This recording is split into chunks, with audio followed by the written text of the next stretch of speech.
اعوذ باللہ من الشیطان الرجیم بسم اللہ الرحمن الرحیم۔ آج کل لوگوں کا ایک بہت بڑا طبقہ جادو بندش جنات میں گرا ہوا ہے، ان کے شکنجے میں جکڑا ہوا ہے۔ ہر دوسرا تیسرا فرد جادو جنات میں گرا ہوا ہے، اور اس طریقے سے گرا ہے کہ اپنے ہی لوگ جو ناک کے نیچے ہوتے ہیں، جن سے نہ انسان چھپ سکتا ہے، نہ انسان کی صحت چھپ سکتی ہے، نہ انسان کی ترقی چھپ سکتی ہے، اب وہ طبقہ حاسدین کا طبقہ ہوتا ہے، جو حسد کرتا ہے، جو انسان خود کچھ نہ کر سکے یا خود جس تکلیف میں مبتلا ہو، چاہے وہ بھائی ہے، بیوی ہے یا کوئی رشتہ دار ہے، تو اس کی کوشش ہوتی ہے کہ میں جس تکلیف میں مبتلا ہوں میرے سامنے والا بھی اسی تکلیف میں مبتلا ہو، وہ بھی بدسکونی کی زندگی گزارے کہ جیسے میں بدسکونی کی زندگی گزار رہا ہوں، محتاجی کی زندگی گزار رہا ہوں،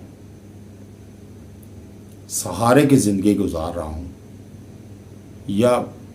کسی اور طریقے سے اس کو اذیت تکلیف ملتی ہے، تو اس کی کوشش پوری ہوتی ہے کہ یہ تکلیف اس سے ڈبل تکلیف اگلے کو پہنچے۔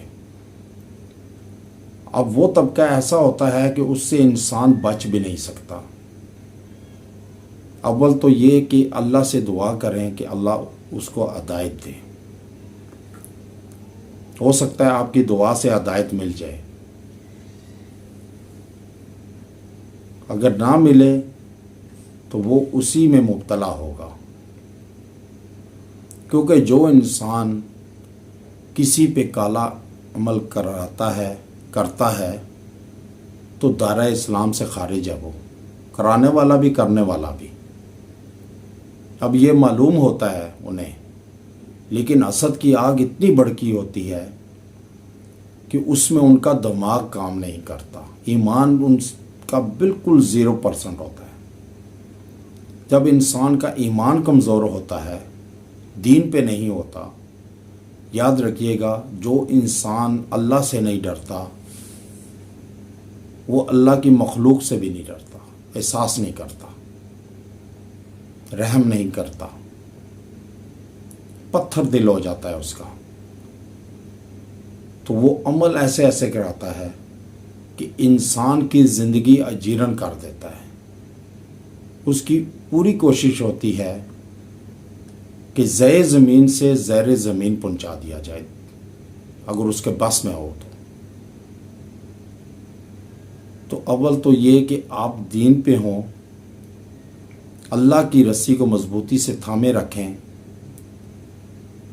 اور شرک نہ کریں، کیونکہ جو کرتا ہے اللہ کی طرف سے ہی ہے، بیماری بھی تندرستی بھی، بعض چیزیں آزمائش ہوتی ہیں اور بعض چیزیں عذاب ہوتی ہیں ہمارے اعمال کے،